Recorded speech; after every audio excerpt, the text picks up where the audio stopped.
What is a natural number? This question seems to be a very simple one, yet it is actually quite hard to answer. Because you have been using these numbers since childhood, you probably know that these numbers should have certain properties. For example, addition and multiplication should be both commutative and associative. 0 and all of its successors should count as natural numbers, etc. So from the natural numbers we get some properties. How about we use these properties to define the natural numbers themselves? This is precisely what we are about to do. We will find some fundamental properties that are capable of describing the naturals, in the sense that they can prove other properties that the naturals should have. Now, how can we find such properties? Well, these properties should be in terms of some fundamental concepts. So we need to find those concepts. You should agree with me that the numbers 0, 1, 2 and so on should count as natural numbers. Which of these numbers is the most fundamental? Well, 1 is just the successor of 0, 2 is just the successor of 0, and so on. So 0 seems to be a fundamental concept. We will call it the fundamental constant. Now 0 has a special property, that of actually being a natural number.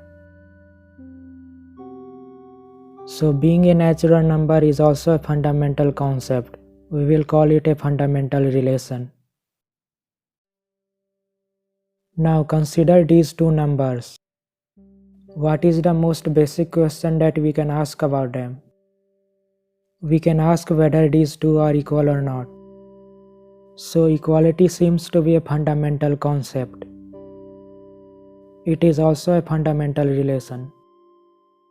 Now what about the order relation? Is it also fundamental? Actually, order is definable in terms of equality in the following way. So it is not fundamental. Now what else can we do with these numbers? We can add and multiply them. Are these operations fundamental? Since multiplication is just repeated addition, it can't be fundamental. Is addition the most fundamental operation? Well, how do we calculate the value of 2 plus 3? We do it by applying the successor operation to 2 3 times. So the successor operation is the most fundamental one. We now have all the fundamental concepts that we will need. We have got the fundamental constant of 0, the fundamental operation of successor, and the fundamental relations of equality and being a natural number. The fundamental properties will be in terms of these concepts. Let's find those properties that are mostly about equality. The most basic thing about equality is that it should behave as an equivalence relation. That is, it should be reflexive, symmetric and transitive. And if two natural numbers n and m are equal, and if n has a property p, then m should also have that property. We will label these properties as E1 through 4 and call them the axioms of equality. Now let's find those properties that are about the remaining concepts. Clearly 0 and all of its successors should count as natural numbers. So 0 should be a natural number and all of its successors should be 2.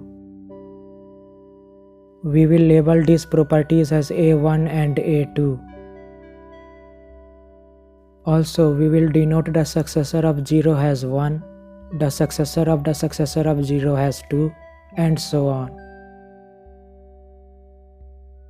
Now, are these fundamental properties, which we will now call axioms, enough to describe the naturals, or are we missing something? It can be the case that the successor of 0 is 1, the successor of 1 is 2, but the successor of 2 is again 0. This can lead to stuff like 3 equals 0, which is a property that the naturals should not have. So how can we prevent this kind of stuff from happening? In this case, we see that 0 is the successor of 2. So if we disallow 0 from being the successor of anything, we should be able to break this loop.